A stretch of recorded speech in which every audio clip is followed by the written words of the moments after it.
Hi friends, இன்னைக்கு நம்ம சேனல்ல ஒரு சூப்பரான ஒரு ரெசிபி வந்து பார்க்க போறோம். ஸோ வீடியோக்குள்ள போறதுக்கு முன்னாடி சேனலை இன்னும் சப்ஸ்கிரைப் பண்ணல அப்படின்னா மறக்காம சப்ஸ்கிரைப் பண்ணிக்கோங்க. பக்கத்தில் இருக்க பெல் ஐகானையும் கிளிக் பண்ணிக்கிட்டீங்க அப்படின்னா இது போட போகிற வீடியோஸ் எல்லாமே உங்களுக்கு நோட்டிஃபிகேஷனில் கிடைக்கும்.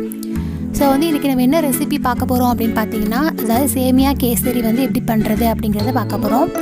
ஸோ நார்மலாக வந்து நம்ம சேமியா கேசரி பண்ணும்போது அது வந்து கொஞ்ச நேரத்துலேயே சூடானதுக்கப்புறமா அதோட தன்மையே வந்து மாறி போயிடும். அதாவது அதில் இருக்க தண்ணிப்பசை எல்லாமே போய் ரொம்ப வறண்ட மாதிரி போயிடும். பட் இப்போ நான் பண்ணி காட்ட போகிற கேசரியில் வந்து என்ன டிஃப்ரெண்ட் அப்படின்னு பார்த்தீங்கன்னா, அதாவது நீங்கள் வந்து எவ்வளோ நேரம் கழித்து சாப்பிட்டாலும், அதாவது இந்த கேசரியை வந்து செஞ்சதுக்கப்புறமா எவ்வளோ நேரம் கழித்து ஆறுனதுக்கப்புறம் சாப்பிட்டாலும் அதோட தன்மை வந்து மாறவே செய்யாது.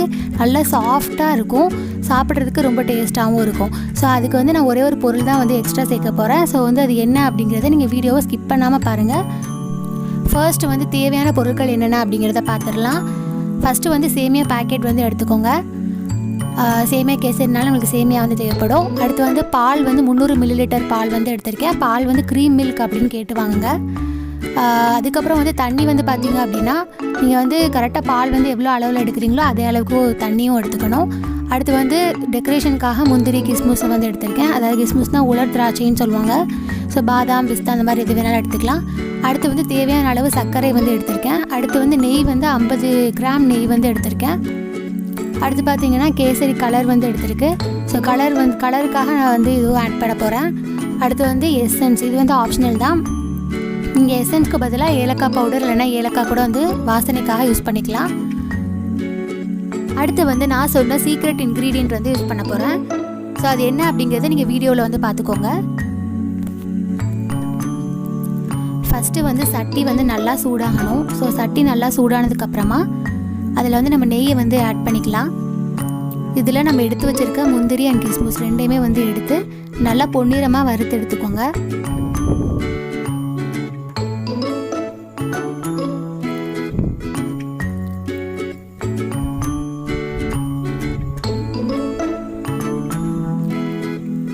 ஸோ இதை நம்ம தனியாக வந்து எடுத்து வச்சுக்கலாம். இப்போ அதே சட்டியில் வந்து நான் பால் வந்து ஆட் பண்ணிக்கிறேன். அந்த பால் கூட நம்ம ஏற்கனவே சொல்லியிருந்த மாதிரி அதே அளவு தண்ணியும் நம்ம ஆட் பண்ணிக்கலாம்.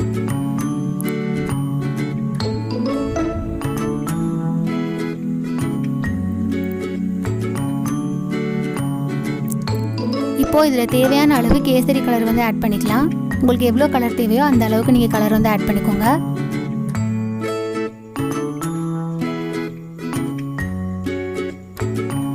இப்போ வந்து இதில் எடுத்து வச்சுருக்க வெண்ணிலா எசன்ஸ் வந்து நான் ஆட் பண்ண போகிறேன். ஸோ வந்து உங்களுக்கு வெண்ணிலா எசன்ஸ் உண்மையாகவே ரொம்ப நல்ல ஸ்மெல்லாக தான் இருக்குது. நீங்கள் இதே கூட யூஸ் பண்ணிக்கலாம்.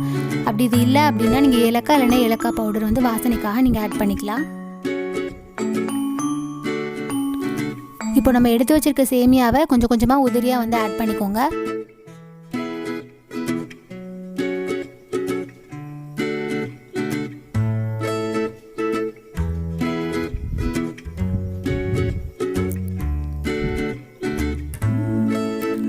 இப்போ வந்து நான் எடுத்து வச்சுருக்க வெண்ணெயை வந்து இது கூட சேர்க்க போகிறேன்.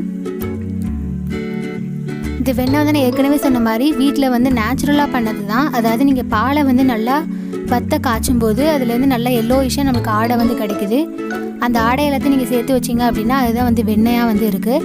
ஸோ கடையிலேருந்தும் நீங்கள் வெண்ணெய் வாங்கி யூஸ் பண்ணிக்கலாம். அந்த மாதிரி வீட்டிலேயே நீங்கள் நேச்சுரலாகவும் நீங்களே வந்து செஞ்சும் யூஸ் பண்ணிக்கலாம்.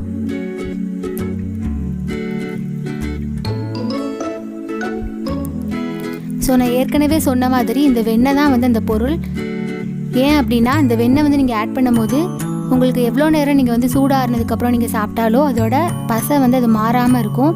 நல்ல டேஸ்ட்டாகவும் இருக்கும், சாஃப்டாகவும் இருக்கும், வரண்டு போகாமல் இருக்கும். ஸோ வந்து இந்த வெண்ணெய் வந்து நீங்கள் கண்டிப்பாக வந்து ஆட் பண்ணணும்.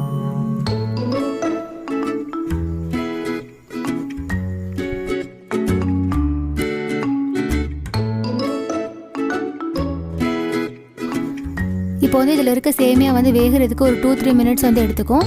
ஸோ 2-3 minutes முடிஞ்சதுக்கப்புறமா அதை சுற்றி இருக்க பால் எல்லாமே நல்லா வத்திரும். ஸோ சேமியா வந்து நல்லா வெந்ததுக்கப்புறமா நம்ம வந்து இப்போ வந்து தேவையான அளவு சர்க்கரை வந்து ஆட் பண்ணிக்கலாம். ஸோ சர்க்கரை வந்து சேர்த்து நீங்கள் கிண்டும் போது லைட்டாக வந்து தண்ணி விட்ட மாதிரி இருக்கும். பட் வந்து அது சூடு ஆற அது வந்து சரியாயிரும்.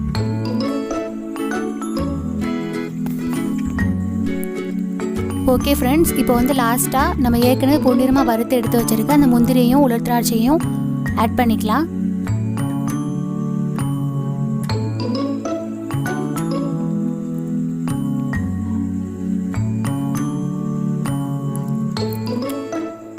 இப்போ கிட்டத்தட்ட சேமியா வந்து நமக்கு ரெடி ஆயிடுச்சு. பார்த்தாலே தெரியும் உங்களுக்கு நல்ல ஒரு பதம் வந்து நமக்கு வந்திருக்கு. ஸோ இந்த கன்சிஸ்டன்சிலே வந்து நீங்கள் வந்து சேமியாவை இறக்கிடலாம். ஓகே ஃப்ரெண்ட்ஸ், இப்போது சூடான சுவையான சேமியா கேசரி நமக்கு ரெடி ஆயிடுச்சு. இந்த ரெசிபியை நீங்களும் உங்கள் வீட்டில் மறக்காமல் ட்ரை பண்ணி பாருங்கள். ட்ரை பண்ணி பார்த்துட்டு எங்களுக்கு கமெண்ட் பண்ணுங்கள். இந்த வீடியோ உங்களுக்கு பிடிச்சிருக்குன்னு நினைக்கிறேன். பிடிச்சிருந்தா லைக் பண்ணுங்கள், உங்கள் ஃப்ரெண்ட்ஸ்க்கும் ஷேர் பண்ணுங்கள். அப்புறம் எங்கள் சேனலை மறக்காமல் சப்ஸ்கிரைப் பண்ணிடுங்க. Thank you friends.